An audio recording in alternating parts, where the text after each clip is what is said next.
I appreciate everyone who's joining us today. It is wonderful to see people in the room. Yay, we've not done that, I don't think, hardly in my time here, so we're excited to do that.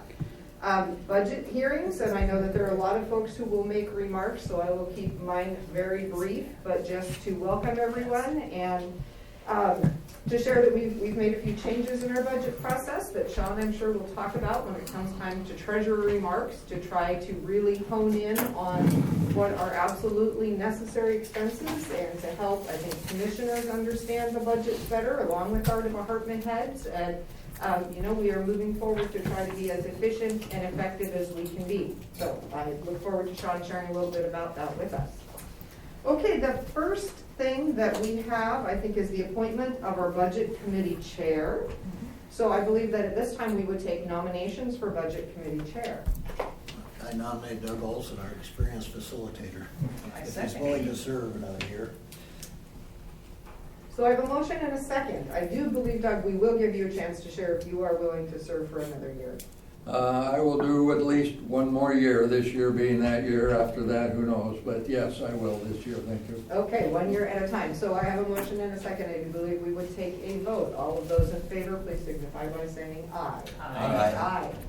Motion carries. Thank you. I believe at this time I turn the meeting over to our budget committee chair. All right, well, thank you, Commissioner, and here we go again on another year. It seems like, as we said before the meeting started, it was just a matter of a few weeks when we were doing this before, and here we are again. So, before I make any formal remarks or anything, I think we'll just follow the published agenda, and we do have a published agenda that goes until approximately 4 o'clock today. Next on the agenda is our budget officer, and I'll start by asking her to offer remarks and maybe a quick overview and some things that we should know going into it. And then we'll follow the published agenda all the way through. We'll try to stay as much on time and respecting other people's time and the fact that some people are coming here to make a presentation. And if we're a little ahead of schedule, maybe staff could call and say we're come down 15 minutes early or vice versa, and let people know. And somewhere during the morning, we'll probably take a 10-minute break. It looks like there's not one scheduled, so we'll work that in. I'm sure we'll all be needing something around 10 o'clock, 10:30, thereabouts. So with that, I'll ask our budget, the budget officer actually, and also the county treasurer, which by the way is an elected position. She was recently re-elected to that position, so thank you very much. And we have before us, these pages aren't numbered, but I'm going to say there's at least 600 or 800 pages to this thing, maybe more. No, actually less. Thank you, Chair Olson, committee members, commissioners. Welcome to the fiscal year 23-24 budget workshops. I thank you for serving on these committees and taking the time, and also the other department heads and electeds that are going through the next budget season with us. So this year we did change up a little bit with budgets. Myself and the liaison to the department heads met individually and discussed their budgets and went over, kind of fine-tuned some of what they were requesting, what they've been doing in the past, what they were looking forward to in the future, efficiencies, trying to dig deeper into how we've been budgeting in the past, how we want to budget going forward, to be more in line with revenues that are actually coming in and expenditures that are going out. It was very informational to do that. It was, I believe, good for the liaisons to be able to meet with their department heads or other electeds and go through their budgets and see what those departments are doing, what they're looking forward to in the future, what efficiencies they've accomplished in the past, and what more they could want. The general fund is out of balance, that it usually is. There are minimal requests, but there's still, with the price of inflation and the cost of things, everything's gone up, and that reflects in these budgets. There are a few special revenue funds that are out of balance, TLT being one of them. So I'm sure we'll go over that one this morning. I believe that's on 931.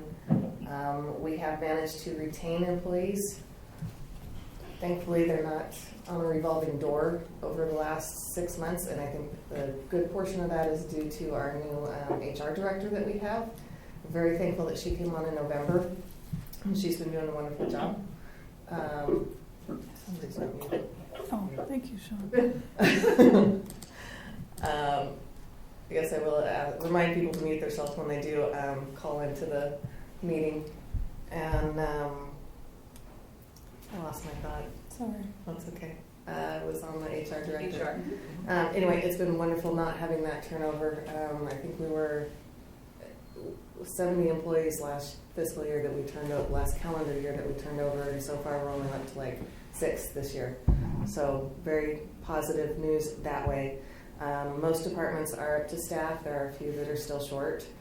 Our employees, thank them for hanging around because it's been a tough couple of years, and they have sat through it with us, which helps with the knowledge in the departments of not having to train and retrain and retrain, which is a big cost to those departments and the county as a whole. I'll touch a little bit on timber, but that's probably a discussion for Thursday. Our timber revenues are down this fiscal year.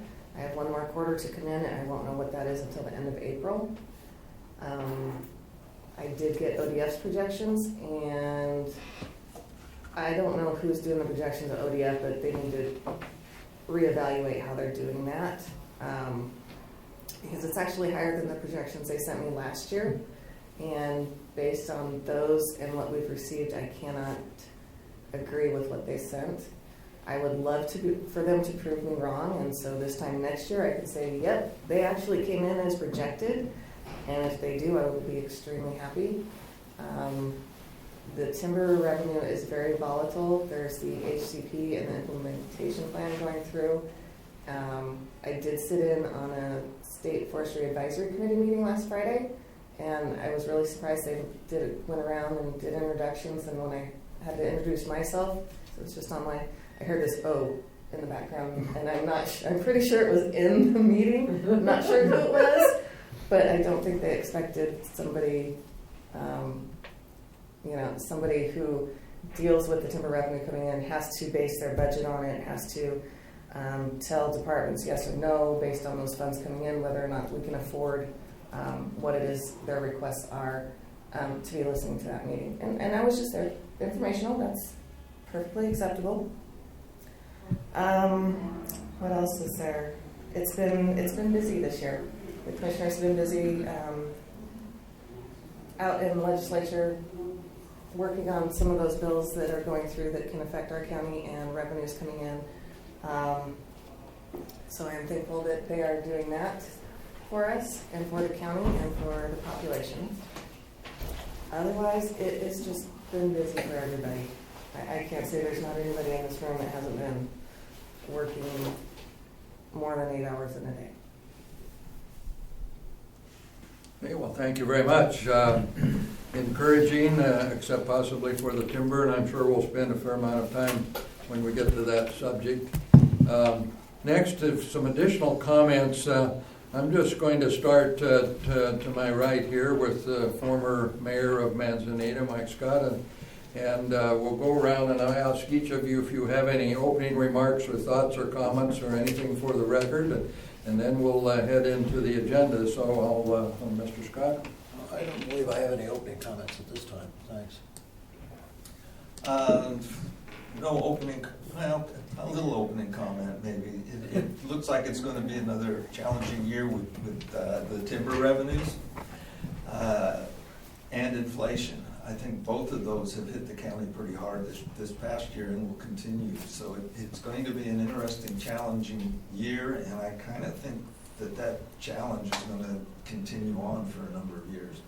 So that's just my opening comment. Not all doom and gloom, but partly. Mr. Bell. Well, I just want to say thanks to you three, to our Citizen Budget Committee. I'm grateful for your work. I'm grateful for your time. I'm grateful to see you again and be sitting in a room in person with you. And thanks to Sean and her department for a vast amount of work in this process. So where we're at today is representative of months and months of work. And I'm happy that people are in the room with us. So good morning, everybody. And I would share those thanks as well. Thank you to our budget committee members. We appreciate the time you donate to this work. It is complicated, and as you pointed out, there are hundreds of pages of numbers to digest, and we appreciate you doing that work. And it's on, sorry, I'm wearing a mask because someone in my home is not There we well, go. and I don't want to share it with everyone in this room. So I'll try to speak a little more loudly and a little more clearly, because I know I'm a bit muffled. I would really like to thank Sean and her staff. This budget this year, we really asked Sean and her staff to dig a little deeper to go into not just what are our generally projected revenues, but let's also look at how we've been budgeting in the past, how we've been spending it. If we haven't been spending it, how come? Some of that's COVID related, some of it's just how we budget. Some things that we use are sort of, I call them the black box. You put in all of the staff and then it figures out what their benefits will be, all of those pieces. And Sean said, I think we can do better if we open the black box and rejigger some of the pieces inside of it. That was no small task. And I know that Sean spent a lot of time just really looking carefully at how do we make our projections and are they turning out to be accurate? And so I'm excited about this year's budget and this year's process, even though we're still in the hole, as we always seem to be when we arrive at the table for the first time.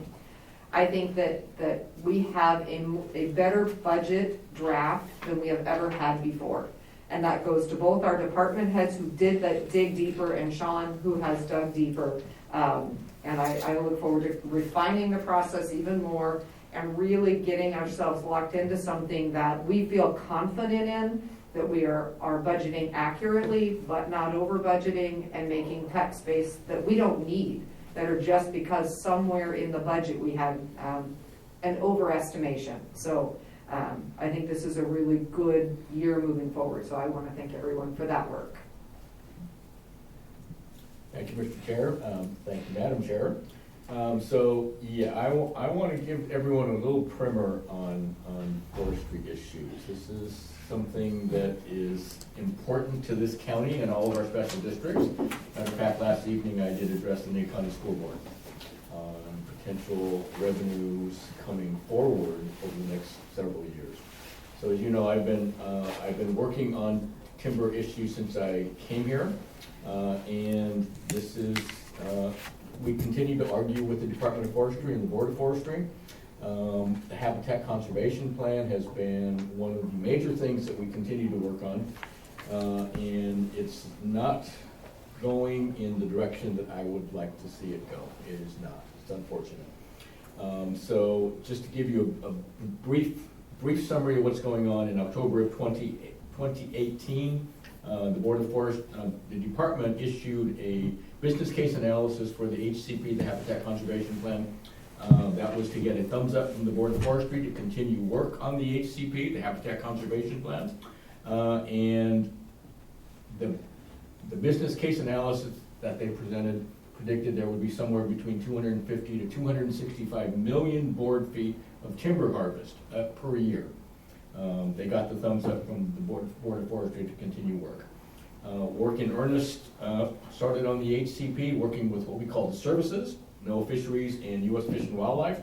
And in their draft environmental impact statement that came from the services, they predicted that we would get 225 million board feet annually over the 70-year period of the Habitat Conservation Plan.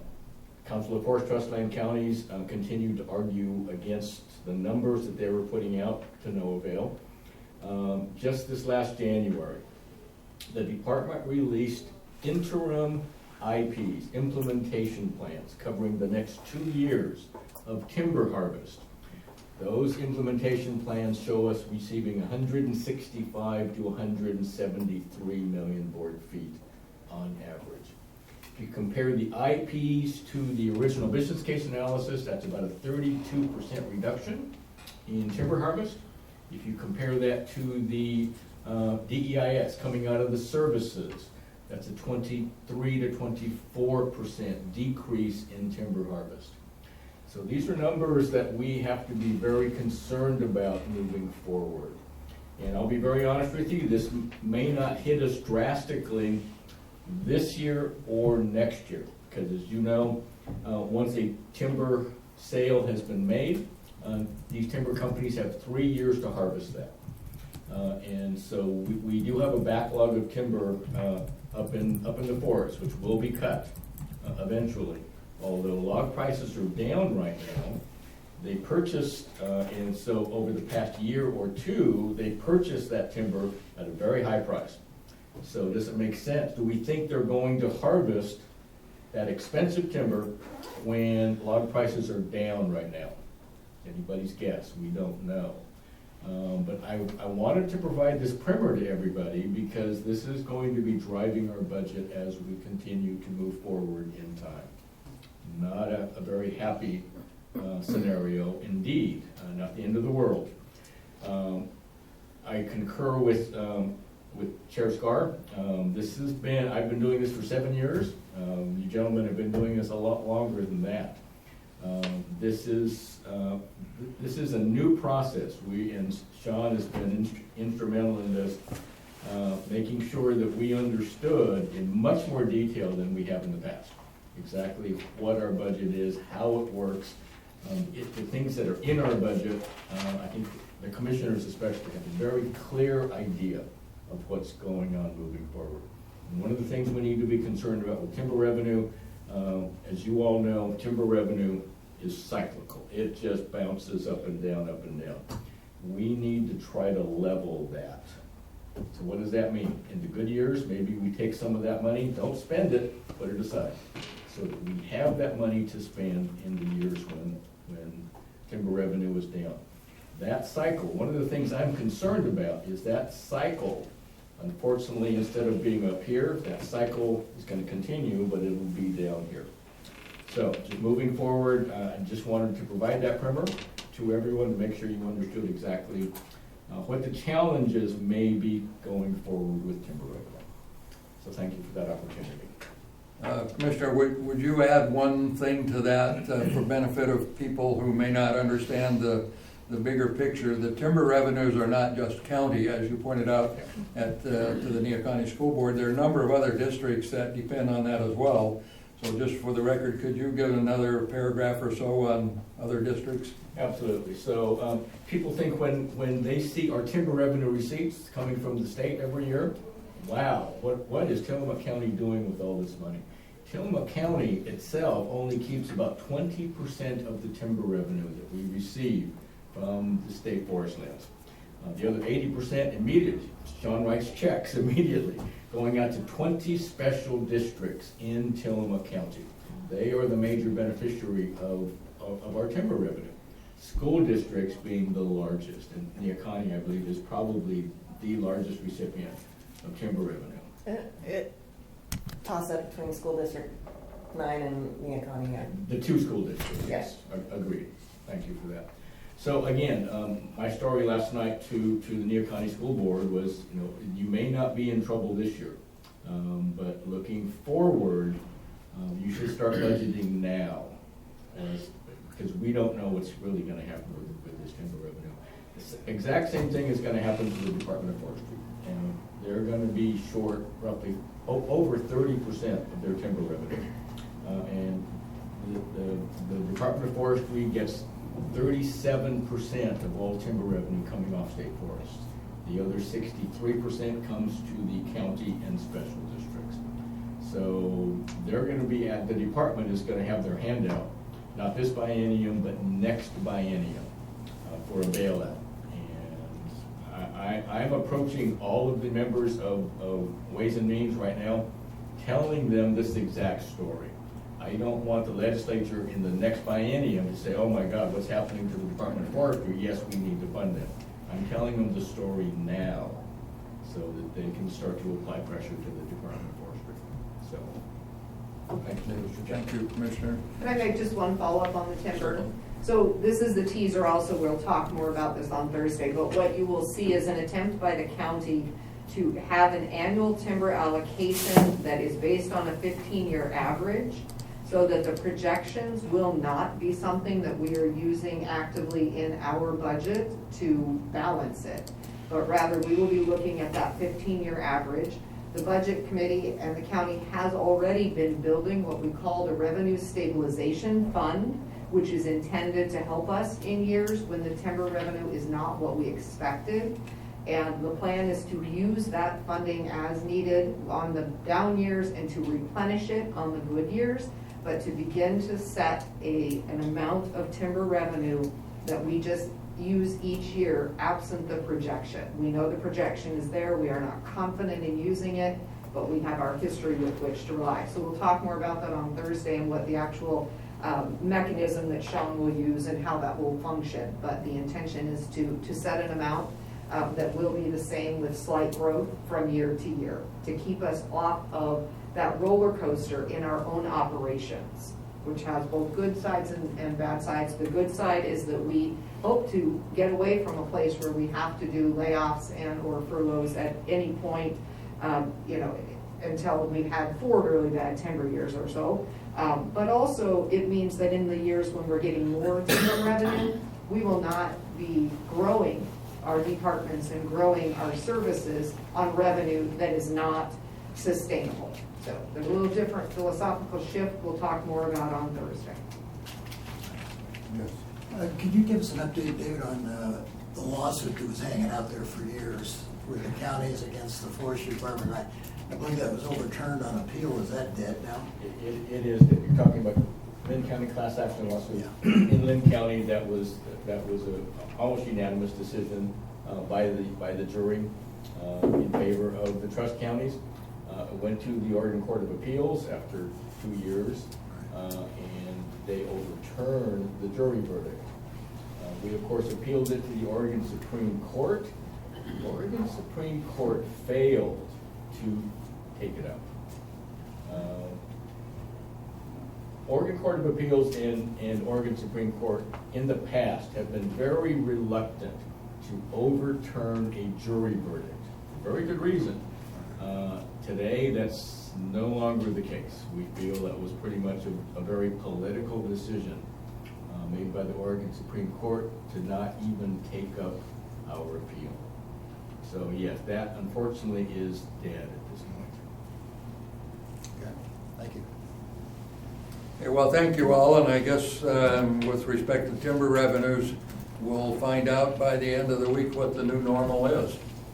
And I would agree with your remarks, Commissioner Scar, that having a running average or a rolling average of some sort makes a great deal more sense than having 6 million here and then 3 million the next year and then 4 million and what is the new normal. And from a budgetary perspective, it makes it more difficult and problematic, and nobody likes surprises in the middle of the year. So I think that's probably a very good policy move for my part. Thank you.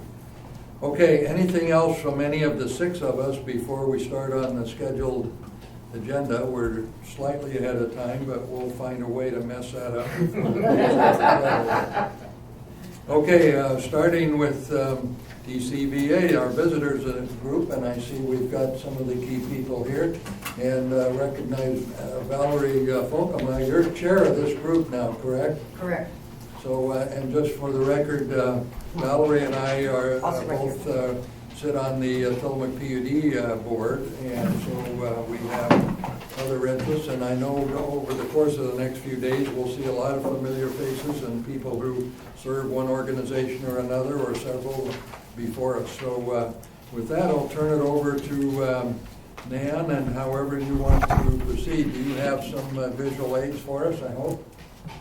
So I have a presentation on my computer, if you want to make me a presenter. This did not go well last time, so. Okay. They do have copies of the whole thing too. I also Okay. emailed the presentation to both of you if I need to, you need to share your screen and borrow your computer, however you want to do it. I think we have. Yeah, We do have it in our packet. They have them. And it was also, I think we had electronically Yes. too. I've read through it. Yeah. Yeah, so please go ahead. Okay.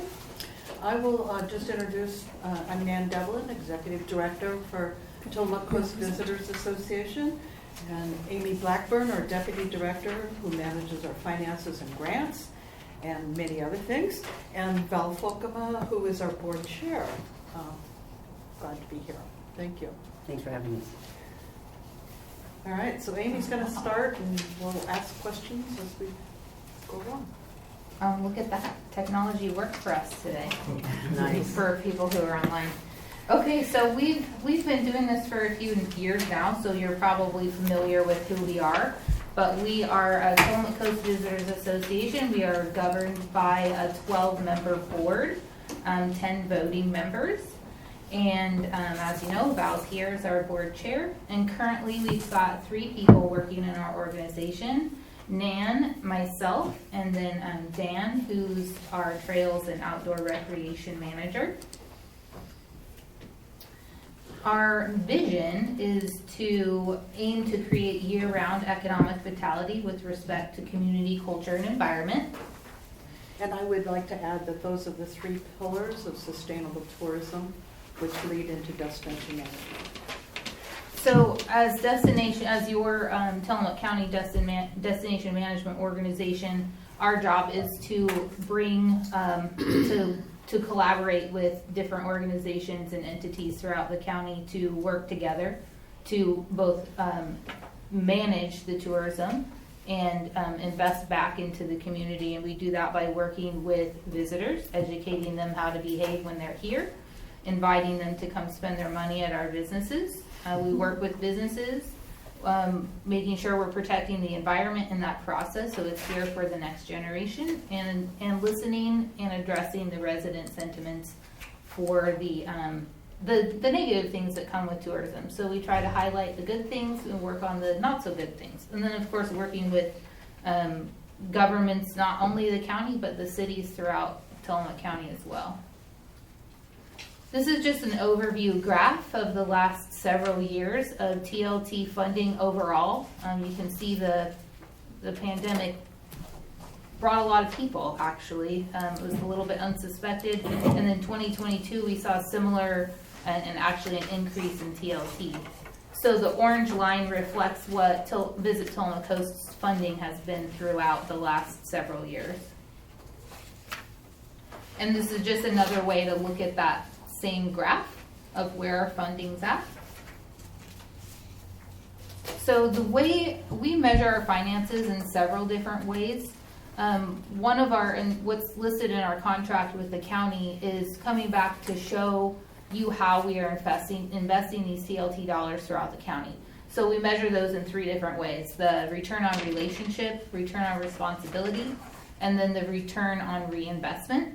So at the end of the budget presentation, which I know I'm a numbers person, I go right to all the detail numbers, but what we've done is taken our general ledger of accounts and then broken them out by these 3 categories, so it's really clear on the different ways we're investing these funds. So I'll go through that part, and then I'm sure you've looked at the detailed line items, but just understand that those detailed line items roll up into how these numbers that I'm showing you through the 3 R's, we call them. So our 2023-24 budget request is $1,519,159, and I broke those out by the destination management, our investment in wayfinding, which is mostly a planning year. Our last year, we're going to have some carryover projects that are finishing up in both Bay City, Rockaway, and the last sign in Pacific City.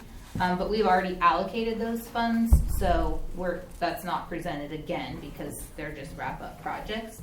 And then a commitment of $100,000 toward the kickoff of the Partners for Rural Food Systems, which Nan will be able to speak to more if you have more questions about those as we go through.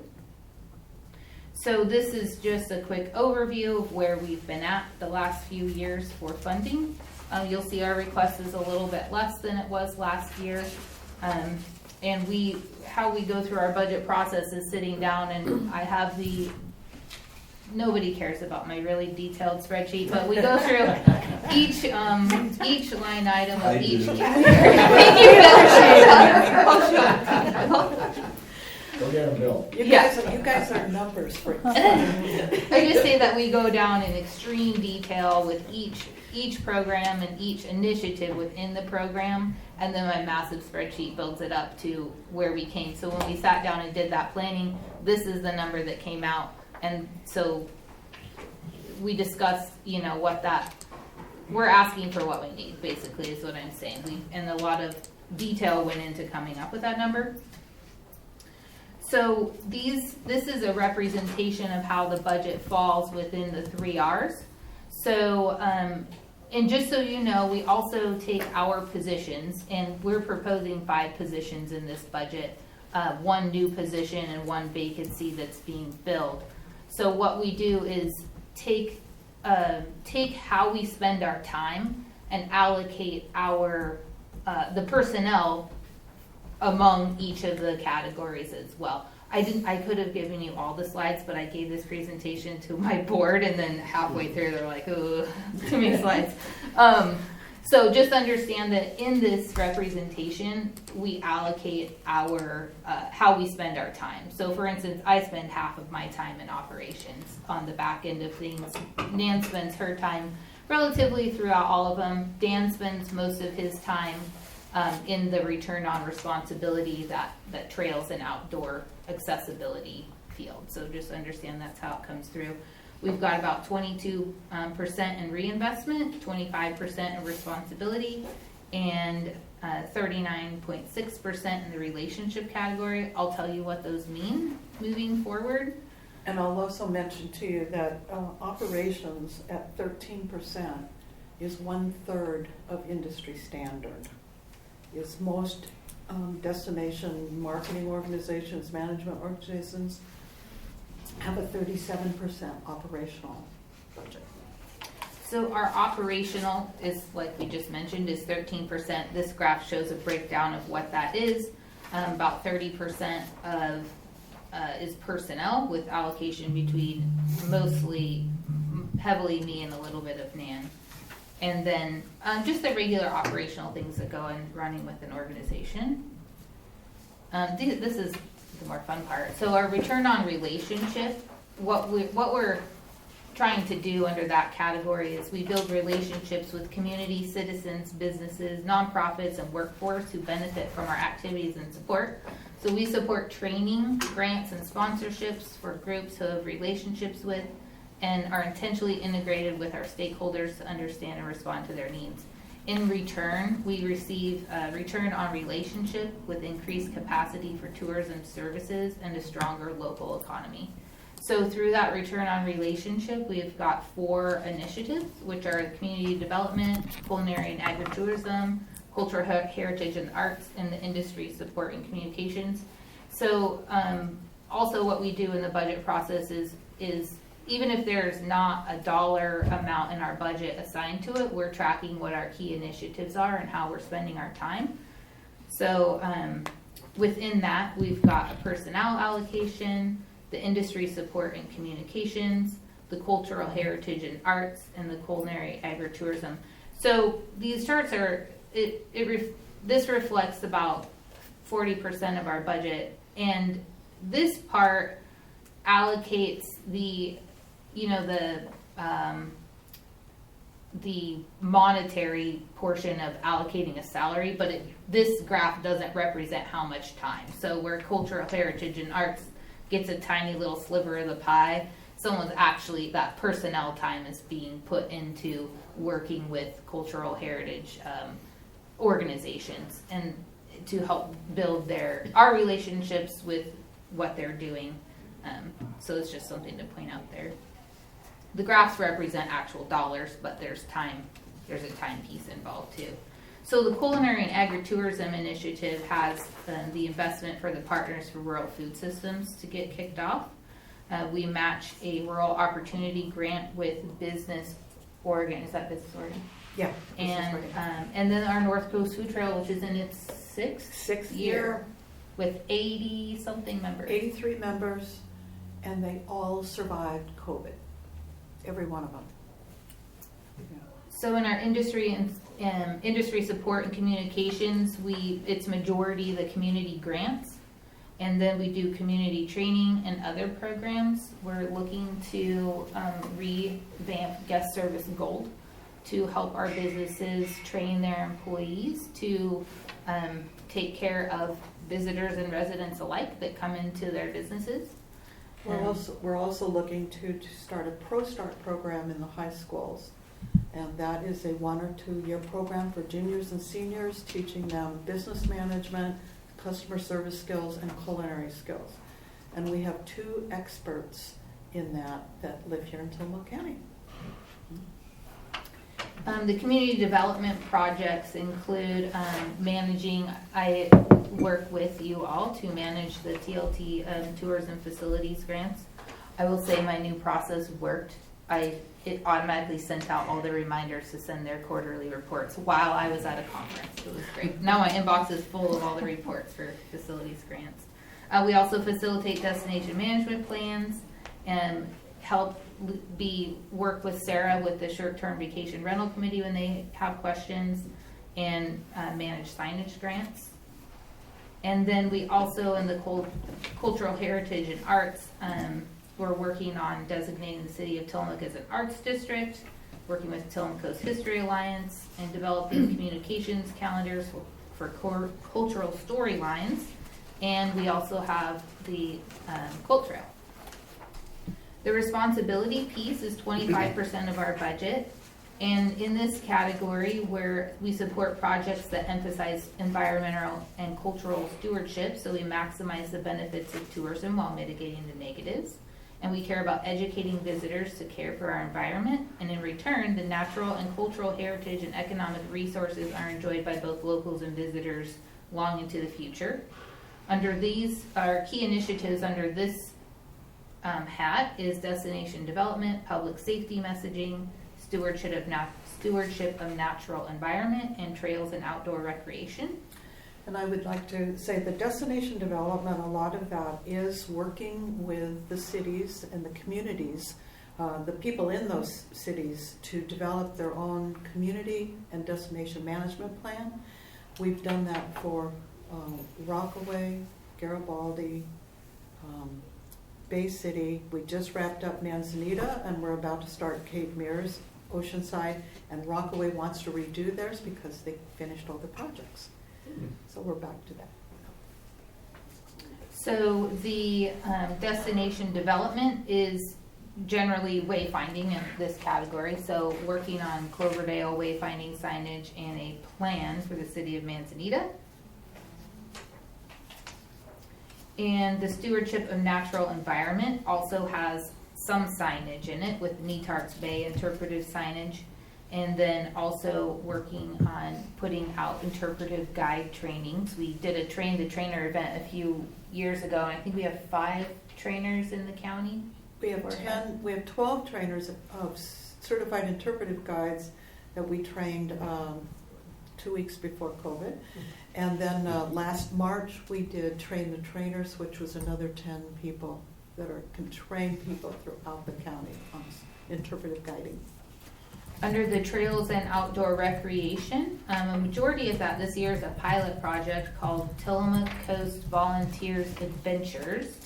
And that is a project that Dan is working on to bring organizations throughout the state to come to Tillamook County, experience what we have to offer while also giving back. So they'll learn more about, they're going to work with TEP or work with trail keepers to go out and clean a trail while they're here. And I believe one of the first people or organizations they're bringing out is a class from Pacific University is one of them, and also working with some local businesses to do team development while they're giving back to the to doing some environmental project throughout the county. Yeah, I think we've got solidly booked is Intel, the Girl Scouts of Salem, and Linfield University, and then we're going to do a pilot program with Kiwanda Hospitality, so we can work out the kinks. They're forgiving of our new projects, but On the reinvestment category, we strategically reinvest transient lodging tax revenue toward attracting visitors with shared values as our community, including environmental and cultural stewardship. And this happens with messaging and communications and media campaigns that reflect the values of our community and impart those values on our visitors. In return, our visitors care about for this community minimizing the impacts of tourism, the negative impacts, I should say, because there are many positives. This is a breakdown of the messaging and communications budget. You'll see that it is only 5% of our budget is committed to traditional advertising. Within this category, the visitor guide that you see around town that's 39% of this messaging budget. It's a free publication that visitors can pick up with the hopes of retaining some of their, giving them things to do while they're here to go spend their money at places maybe they wouldn't have thought of otherwise. It's the only thing that I think when I look at it is, man, it looks so nice. I wonder if people know it's free. We publish around 60,000 of those a year, and they cost like less than $1 each to do. So we're putting a lot of getting that out there, and the Creamery only has the Oregon Coast Visitor Guide and our guide available for pickup. So it's a great place. We also have great leads through Travel Oregon that get mailed out all over as well. And I'd like to add here that what these are, with the podcast, is by Zach Ernest from the Salem Statesman Journal, and it is an outdoors podcast that focuses on stewardship, and we talk about our GIS Trails map, and they also did something about our volunteer vacations, and we ended up with people booking for next year because of that podcast, which is good. Our radio is Oregon Public Broadcasting, and that's for the North Coast Food Trail. And the television is Oregon Field Guide. So we're very, very selective. We also do a online program called Northwest Sports, Outdoor Sports. You've been interviewed for that for quite a while, but it's about recreational fishing. So it's just mostly food and outdoor rec. And then the Super Abundant too. Yes, so North Coast Food Trail is also the sponsor of an online program and YouTube program by OPB called Super Abundant that focuses on Northwest foods, and they have a wonderful writer and a production team, and they won an Emmy in their first year last year. Was that the film that featured Josie Farms? Mm-hmm. Yep. No, that's Oregon Harvest. Oh, yeah. So KOIN, we do an Oregon Harvest documentary with them, and and each year we feature 3 farmers or a fisher or a harvester. And this year it was Josie Farms, Oregon Coastal Flowers, and who's the third one? Can't remember. Wasabi? Yeah, no, that was first year. So, but we always focus on our farm agriculture fisheries. It was a beautiful film. Wasn't It that? was, it was such a nice showcase for things that grow here and the people who do that work. Yeah, and it gets a lot of play, and it just helps tell our story, our stewardship story. So you're no longer doing the Grant and Coney No, one, but that- that's, we dropped that 2.5 years ago. Right. Are they back, is there a reason you wouldn't go back there, or they're just having more success with what you're doing now? Well, he has a very popular program. One of the reasons that I stopped was that he had a lot of new programs already filmed, already ready to go, and they did not get shown. And instead, he picked up very old shows that were done even before this organization existed, and kept showing those over and over. And I kept asking him to please do the new programs, and it did not happen. So That's interesting that they wouldn't have shown the new content. I just, and it kept kept getting promised dates. Yes, it's going to be shown this week. Did not get shown. Next week, did not get shown. So I just thought, well, maybe there's something going on in there, with him or the production or something that he couldn't get those out. So So, well, I'll watch for it. He still does stories on us, but it's not with our sponsorship. Most of the shows, as you say, that they show on Sunday, they're 10, 15 years old. Oh, yeah. They're repeating them. Yeah, and they also were showing things about a company that has been out of business for 5 years. And I just had to stop it. So, I do like him. I appreciate all of the work he does. So that's the end of all the pretty graphs in the budget, and then you have the numbers in front of you, which, like I said, is it's just dissected a different way in the graph of what it shows you. So what I do, just so you know, on the internal is I use the general ledger accounts to track it, but I also track by class, so then we can break out and look at numbers different ways. So then we can get more strategic about what we're getting back out of the projects that we're putting out there. Questions for any of the presenters or the chair of their board? They're right before us.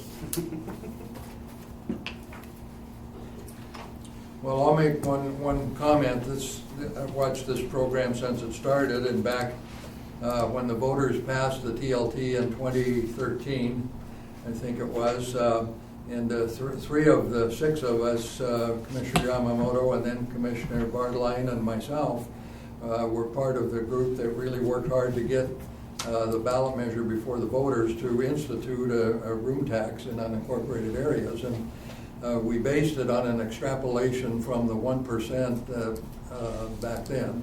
Now it's 1.75 or whatever it is, that the state taxed lodging properties.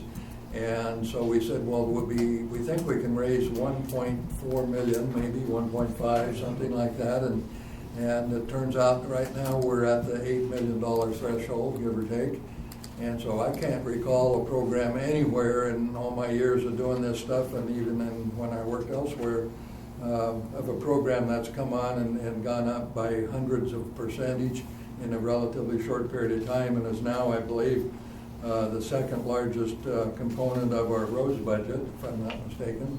And it also has provided across the county substantial benefits, including South County, where there's millions, will be tens of millions of dollars returned to the infrastructure down there. And I can't think of a program that's been more successful. And over the years, I've hired an awful lot of people for my own business and others. And I was one of the people who interviewed and hired Nan, along with Connie Green, who was the then president of Community College. And I don't know that I've ever made a better hire in my life than bringing this lady in here, because she's responsible. And so I've watched this grow as others have, and Amy started out as an accountant, and now she's a certified public accountant. So I think, just for the audience or people who might be watching, these folks right here have made as much an impact on Tillamook County as any group I can think of anywhere. They just simply have not only brought money, but they've brought notice, and they've managed it responsibly. And you see now, it's not just have people come down here and have a good time and leave your garbage to us. There's a whole lot more than that. And so for my part on this, I would support them all the way. And what you see is a success story, if there ever was one. Thank you, Doug, very much. Mr. Chair, if I may. Yes, go ahead, Commissioner. So I just need to point out, you mentioned the 30% going to public works. This year, I think it's going to be around $1.6 million going to public works, and that's a substantial portion of their overall budget. So that's a great outcome for public works via transient lodging. Great. Yeah, I sit on the port board, and boy, I can tell you the port board's really excited about the incubator getting started. That's going to be a great program. Yes. And I have to agree with Doug. I've watched you grow into your own organization now, and it's fantastic. You're now doing just a fantastic job. Thank you. It's appreciated. Thank you. Well, you know, when we first reported to the EDC, our order basically was to let's raise this TLT, because the reason we wanted it raised, we need to get it back to the community. And we did do that. We did almost solidly marketing. Yes, we did destination management projects as well, but we spent most of our time on marketing, and it was to raise that TLT. When we separated from the EDC and became a 501c6, we took that opportunity to change to a destination management organization. And that doesn't mean that we don't do outreach. We do it in our reinvestment program. But we wanted people who like what we like and value what we value to be here. And we hope that we're being a greater and greater success at that. Mr. Chair, I'm really grateful for your work and for this presentation. Thank you.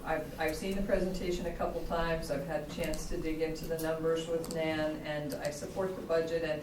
And I just want to emphasize that there is real innovative work being done here.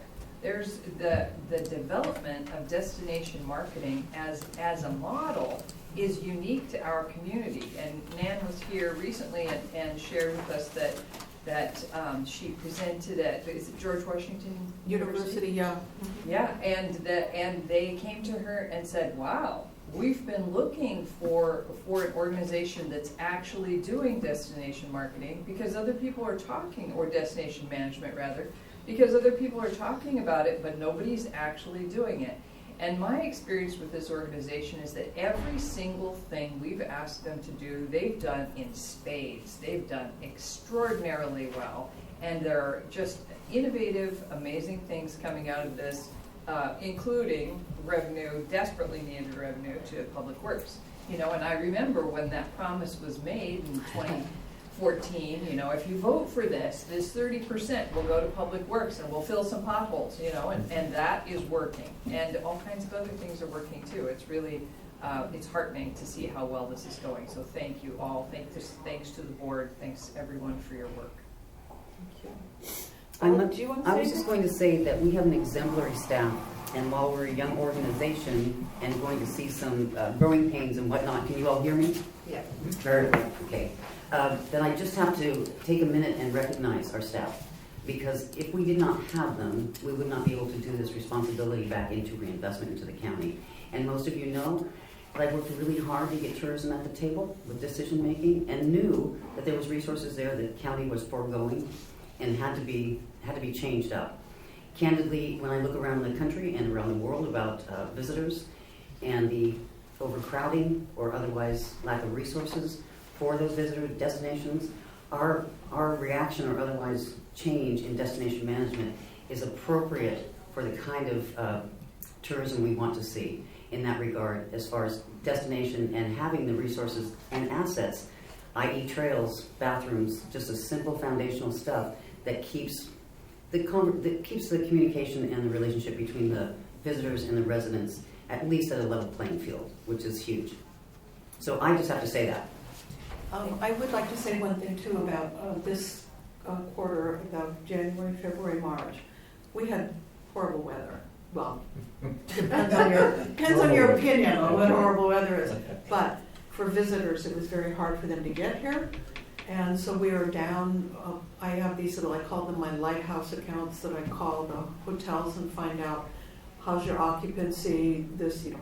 And they were down about 20% through January, February, and the first part of March, but it went up to close to full capacity during spring break. But that will probably have an impact on this particular quarter.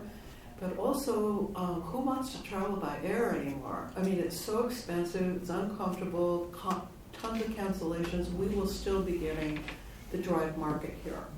And I'm confident that we'll end up at least even, if just a little bit over for this year in TLT.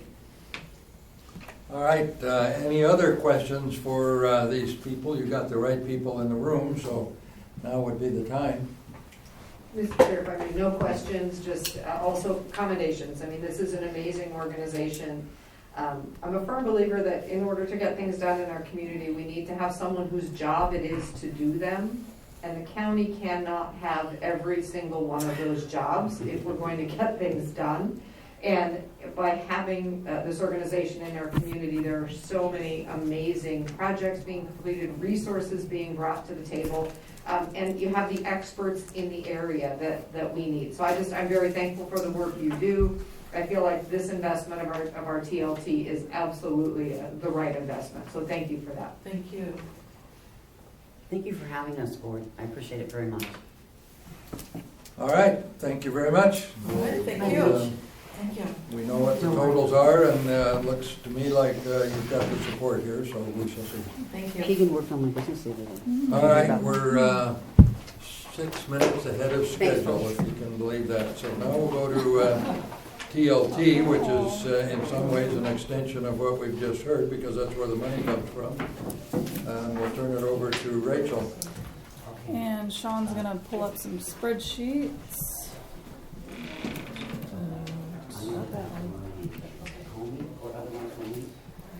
So, for the first time in my tenure here presenting TLT budgets, there's likely going to have to be some decisions made on what gets funded, because there's not going to be a reserve pot that's sitting there allocated.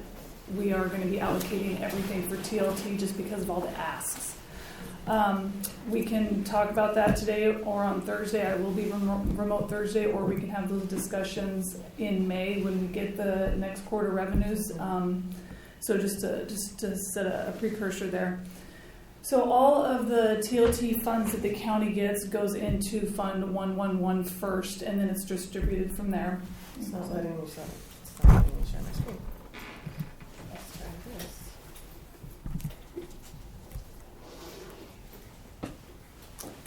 And so we are budgeting essentially what we budgeted last year for revenues coming in, which is, actually we went up a little bit. Last year we budgeted 5.5, and we tried to be conservative with these numbers. This year we're budgeting $6 million.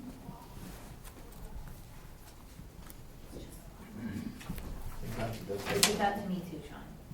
There's a delay. Anyway. So this year we're budgeting $6 million, and so that shows up on the revenue side in Fund 111. And then the 30% goes to roads and general fund administration. That comprises the 30. And then there'd be $4.2 million that comprises the 70%. Try again. I have it up on my. There we go. Okay. Okay, can you zoom in? Not up on these yet. It'll get there. Where exactly do you want to go? Just zoom into, so it's bigger on the screen. You said 4.2, is it the 4.4 or 4.8? Is that what you're talking about, or is that? No, I'm gonna get there. Okay, There so- it comes. Okay, so the $6 million, that's the money coming in. Right. Okay, and then scrolling down.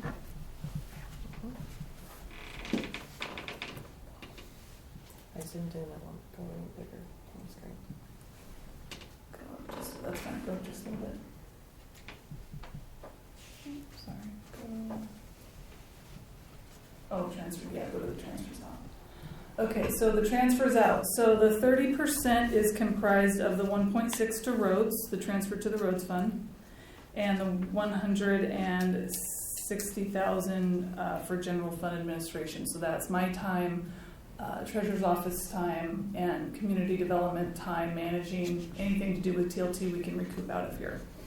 So that's the 30%. The rest is the 70%. So scrolling back up. So starting with 1.5, that's Nan's full request. Pacific City Nestucca Valley Chamber, 25,000. You may recall last year the commissioners presented the concept to have these annual allocations that certain entities can rely on every year for their budgeting purposes. The Pacific City Chamber is one of those, and you'll see some others on the 121 fund side. And if we don't, I'll speak for the chamber here, if we don't bill out the 50 in the current fiscal, then we'd have 75. You've already billed that out. Whether you've spent it is another question, but you have received it all from the county. The 50? Correct. I thought that was a previous year. It is. That's this year. All of the funds that you have been budgeted for up through this fiscal year have been sent to the chamber. Okay, So this is going forward. So as of July 1, there'd be another 25. Correct. Yeah, okay. Yep. Maybe. We do have to make some cuts this year, Doug. I understand that, I understand, and there, well, we just committed another 12,000 to the AV system at the Kaiwana Community Center because of some, we need to be able to do this. Yep. Sure. Okay, and Thank you, then that's good on that one. 5,000 to the Tillamook Working Lands and Waters Cooperative for the tours that they hold here in the county. And then going down, so the balance of that, so we take the 30% out because that's a finite amount. The rest is the 70%, taking off NANS, taking off the chamber, taking off Tillamook Working Lands and Waters. The leftover is 2.648. I'm not sure where we dropped that. I had 2.648, but 2.6 million. So that is a transfer out to 121, where the facilities projects are. So I will stop there and ask if there's any questions on the 111 side. So on my sheet, it's 2.643, right? Yeah. Okay, perfect, thank you. Mine is 688. Don't know. Okay. So Okay. the discrepancy is the spreadsheet I sent to Sean isn't reflected in what Sean input, so we'll clean that up. Okay, done. Okay, so no questions on 111?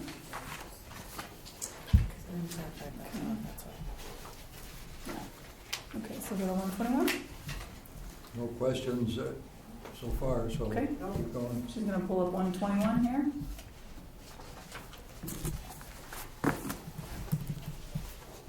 And go to the redeeming fund balance. So, we have outstanding projects that the board has allocated, several grant agreements, some fair projects, and some county projects, which we'll look at the bottom of the list here in a second. Those outstanding projects, wait, I'm sorry. Sorry, let me start over. So there's a cash balance sitting in Fund 121. There's projected expenses yet to come through the fiscal year for outstanding allocations that we're continuing to spend on projects that we'll go over in a second. The projected beginning fund balance with expenses yet to come and revenues projected to come is $4.8 million. So that would be our carryover to next year. Plus the 2.6 new infusion that is the transfer out from Fund 111. So a projected cash flow of $7.45 million in revenues on the facility side.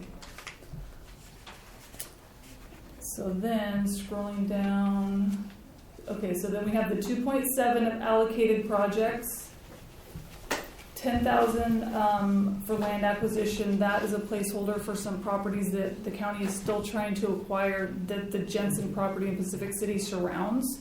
I mean, So that those 2 or 3 little. yeah. So that's a placeholder for those. And then What's the story behind that, or can you say in a public meeting? In other words, they've been landlocked. I've looked them, and I've looked up the owners. I know where they are, or at least 1 or 2 of them, just out of curiosity. How did they get landlocked, and how do you get them? Is it going to be acquired, or going to remain an island, or what? What can you say in a public meeting? I know property can be. Yeah, no, I can answer all those questions. How they got landlocked is way before me. There were 3 that were landlocked. The county has acquired 1. There is interest from, there's a family situation going on with one of them. There's interest on one end, not on the other end. I'm having ongoing conversations to try to acquire that property. And the third property, these are very small parcels. I can't get a return call on. So I'm just continuing to pursue them, but we just acquire them. We can acquire fee title, we put in an offer, and based on the real market value, which is what we did with the third property. So it's just a process to go through. Well, it's interesting. You don't often see something that small that's totally landlocked. Sometimes great big ones that have no road access or something, but that one, when I first looked at it some years ago, I thought, boy, that's going to be a rock in the road there for doing something there, regardless of what happens, but hopefully get it all solved. Yep, that's what I'm working on, trying to solve it. Okay, and then scrolling down to the Pacific City Woods Parking Management Fund, that's Fund 133. That's the dedicated fund that holds all of the parking fee, day use fee revenues that are coming out of the Pacific City turnaround lot and the Cape Kiwanda parking lot. We'll be diving into that in more detail at a later session when I present that fund. But that is a large transfer out of $5.18 million to make that project happen. The commissioners have given me support along the way to have TLT heavily subsidize that because we want to get that project funded. It's more than we had anticipated with just the project as it is, but also we had not anticipated putting that much TLT into any of these projects because we were, when the parking fee was added and we were basing revenues off of the parking management plan study that was done that forecasted revenues, we thought we were going to get a lot more, and that just turned out to be the case, not the case as we realized a couple years ago. That was the Kittleson report, right? Isn't that? No, that was, I blocked the consultant's name. I can get that for you, but it wasn't Kittleson. But Yeah. that's okay, I'm just trying to remember the details. Go Yeah. ahead. So, so that's a transfer out. And go down. So the projects that we're looking at funding this year. So the Doryman's Association, Beta City Arts, Nesquin Community Association, and the Tillamook Off-Road Trail Alliance. Those are projects that we have grant awards for. So we can't adjust those allocations. The Fair Site Power Plan, that was allocated, I think, 2 years ago. They finally have a project manager on board, and I think that they're going to be moving forward with that. The pavilion upgrade and expansion, there's $250,000 sitting there. I don't know what their plans are for actually moving that forward at this time, but we'll probably hear that from Cammie during her update. They received an annual allocation per the new strategy of certain entities receiving annual allocations. They received $250,000 this fiscal year, none of which has been expended.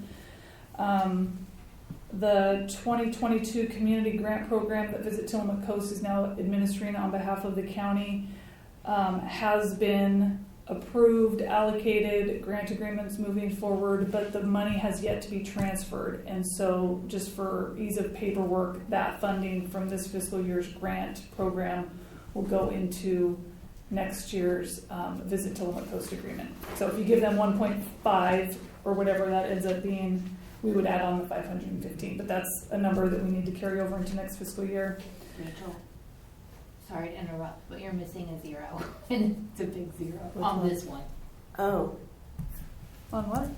It's 50, not 500 right now on that screen. There. Okay, thanks. It's easy to fix. The community. I have 50. I'm not sure why Sean had 50, but I I have know. 500. Must have been Oh, a 50. typo. Sorry, I have in dinner for there. 50. Yes, I have five. Actually, I have. It's 515,000. Yeah. 515. Yes, that's what it should be. That's the wrong number to miss. The Barview Jetty Campground for parks. It was the Kilchis Trail project that was awarded a couple of years ago, and they wanted to make a switch to the Barview Jetty Campground project, so I've made that adjustment here. I don't know if there's an opportunity to continue to postpone that project if we need to try to balance this budget, but that is in here as a potential carryover. The Quandah Corridor project acquisitions are there, and then the Nadana Beach light pole. The county is working with a contractor and the Nadana Beach Neighborhood Association to install a light pole at the county parking lot there for safety purposes. So that's what we're working with now. So going forward into next year, what would be on the table are the new allocation, the new annual allocations. So another $250 to the fair, $250 to the museum, $100,000 to the, sorry, 252. What was this one?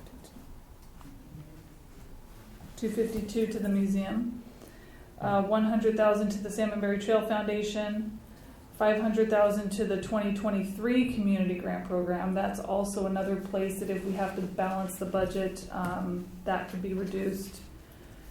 The summer 2023 facilities, $10,000. That's the garbage receptacles and porta potties that the county's been putting out at various facilities throughout the county during the summer months.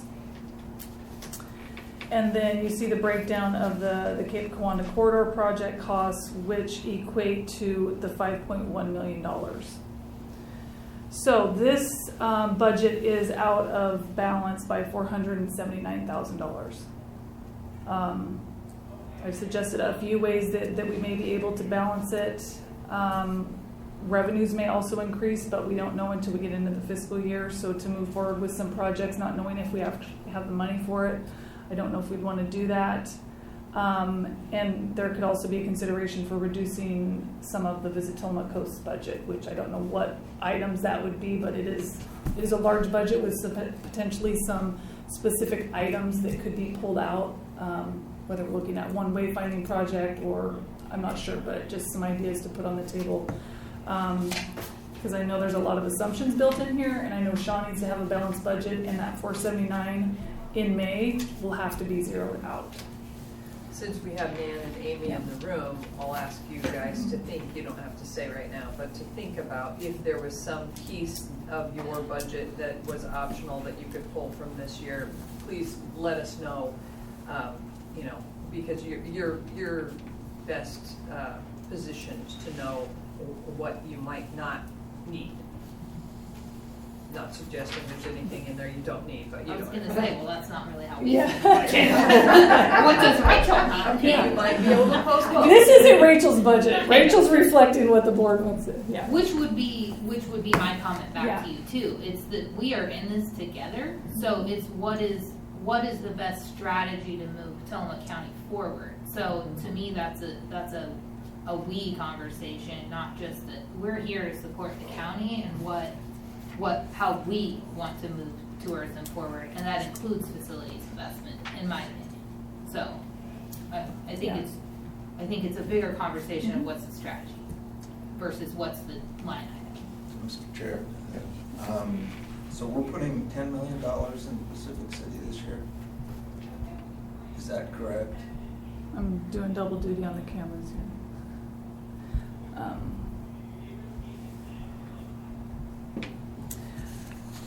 So what was the question? So the total amount will be about $10 million, am I reading that right, to Pacific City? You would be transferring out $5 million from TLT. Are you talking just from TLT or with everything?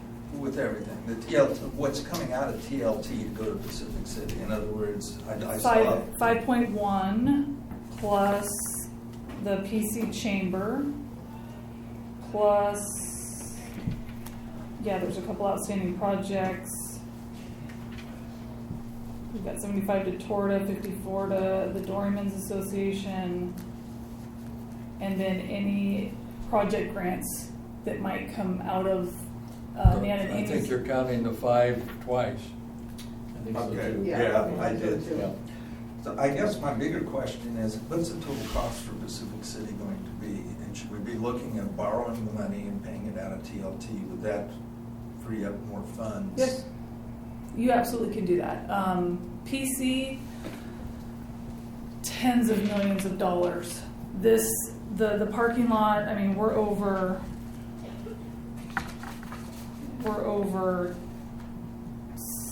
7 by the time we go back to the plan for everything, consultant time, getting through the engineering. Webb Park, you're looking at over 10. The Jensen intersection is 5. The Jensen property is another 5. I mean, it's just millions and millions and millions of dollars. And I think the board's strategy at this point is we have got to get something done on the ground. And so it's all in this year to get the parking lot done, but it's going to have to stall until we get grant funding. And we did apply for a $750,000 grant to OPRD. So if we get that, we'll know that this fall that will reduce it. But I'm thinking that after this parking lot is done, the whole project's going to be coming to a standstill because we've put so much TLT money in until we get some big grants. So that's overarching. But can we borrow? That would be up to the the group's decision, but you can, and then you're I paying that don't back. think, in looking at that, I don't think we'd want to borrow $30 or $40 million into a project. Oh, you meant the whole thing. I thought you were just talking about the parking lot. Well, If you could borrow just for the parking Yeah, lot. but The whole thing, no. the whole thing. I would not recommend that, yeah. But no, I think it's an interesting thought, so if we wanted to get the intersection done, as an example, which is another $3 million, right? Maybe there would be a slice of it that wasn't the whole thing, where the county might want to use its capacity to borrow. We don't use our capacity to borrow very frequently. I know Sean's looking at me like, you are crazy. She's about had enough of my crazy ideas, I think, this year. So we'll just float that one out there as Bill's crazy idea, not mine, that we can talk about, because I do. But I think. Sean is thankful we're not both on the board. I know, right? She would probably, she might even quit at that point, I don't know. But no, I just think No, when we do have to look at what are the possible, I always say powers of the county, right? We are the big dog in here. And are there ways to make improvements for our community using the tools that we have? That don't put us at huge risk. And one of the things I noted in one of our previous annual financial reports was just what our debt amount was versus what, they kind of said this amount is still healthy. So I think it's one of the things we can look at if we have a need for something like a safety repair on that road. Yeah, and it's also, you've got the cash flow there to fund the loan. It's not like it's going to be coming out of the general fund. This is a loan that would be coming out of TLT if you need to do it. Right, and then, go ahead. I also think that's a good idea and well worth looking into. And maybe not the entire project, but maybe some Right. pieces of it. The key pieces of it that we're sure we want to have done in the next 5 or 10 years, because to our earlier conversation, if we put it off, it's 5 or 10 years down the road, it's going to be twice as much money. So if we could get it done now, we might ultimately save some money. Well, the fundamental analysis of this sort of thing, and at least in my experience, is say how much will it cost today and how much might it cost in years 3, 5, 7, and whatever, and what is the cost of money. The county can borrow at like 67% of the prime rate, give or take, because of tax exempt status. So you could probably borrow a few $1 million at 5%. So then you say, well, is the cost going to go up more than 5%? And the answer is probably. So maybe you say, well, let's, instead of not doing 30 million, let's do 7 and something that we know we're going to do and we have pretty well conceptualized. So you go borrow 7 million and get it done, and then it's paid back over 20 years or whatever by the TLT cash flow. I mean, that's just really a financial public policy decision like most. So to me, it's not a mystery, but I think it's a good idea. I would wonder about an organization that says, well, let's do everything we've ever thought of and borrow the money to do it. That might not be the most prudent decision either, Sure. but at some point, you've got a pretty good master plan. The parts I've seen, and I've seen most of it, is you're going to do something with the intersection and the sidewalks and take it all the way down, clear to Bob Straub. And so maybe you could do a portion of that for, pick a number, $7 million. So you do that and get that underway, and if things come in as promised, then maybe you renew things at year 5 or whatever. I mean, that's just how you manage capital projects, and you've got a pretty good person over here to do that, so. Yeah, and so the numbers in your packet are incorrect. What's on the screen is correct. They didn't make it into the packet. So the numbers I was rattling off as I was going through the projects, you were looking at inaccurate information. Thank you, because I was like, what page is she on? I think I found it, and then I was like, nope, they're in a different order, but they're still there. So, okay. So that's what you There's- got. There's also, just to throw a wrench in the works, the consideration of a biological opinion, that it may be considerably harder or impossible to get permits to do that work after 2025. So that might very well be a reason to do it more quickly. That's an excellent point from what my understanding is. Yeah, you might be precluded from doing stuff that we plan to do all along. Yes. Okay, go ahead, keep going unless you've got That more. is it for TLT. So All right, then other questions on TLT. As you heard from Nan's organization. It may not be the spectacular growth we've seen. It might even be flat or slightly less, but nonetheless, there's a good source of money there. So I think this is a pretty conservative approach from my part. Any other comments? So being flat, it's like timber revenue, it's up here, maybe down here. Our TLT is up here, and I don't see it going down. So we're gonna have a little bit of fluctuation, but it's gonna be at a much higher level than it has been in the past. Well, my experience of being in the business for a number of years is there's X amount of pent-up demand, and if you have ugly weather like we've had, which is really just wet, but it probably discouraged a lot of people. Sooner or later, they're gonna say, I don't care what's going on, I'm going to the beach. And they come this direction, they just do. And so we might have an absolutely spectacular summer and fall if we have normal weather. So anyway, who knows? All right, then we're done with the TLT. How about the museum? Could we do that? And then after the museum, we'll take a short break. Do we have anybody? If we don't have Cammy, I could go right into the parking fund. All right, well, why don't So we? you mean, I'm sorry, the museum, if we didn't have the director. Okay, so we're going down to the Woods PC Parking Management Plan. That's where we're going to go. If the director's not available. Do we have For the Peyton on the museum. phone? Oh, do we have Peyton with us, and did you talk with Peyton? This is her first year. No, I've emailed her a couple times. I just didn't know if she understood that there was an expectation she would come and present. I apologize, I have not made the last two meetings of the board. Pretty sure she did, and I don't have her number on. Be down. So maybe go ahead and move to the next, and then we'll make sure that everything's okay with Peyton. all right, can we do, well, let's see then. I see Cammy on, so. Cammy. Well, fair's going to take a little bit more time. Okay. I wonder if you got something else, Rachel, you could do here to fill in the next few minutes? Now might be a good time for a quick break. We could do that too. Yeah, because we were gonna pull up some slides. Okay, what time is it here? It's, well, 10:22 already. All right, let's take 10 minutes and then see if we can stay with the order then, meaning the museum would be next. So let's take 10 and you go put us off the record.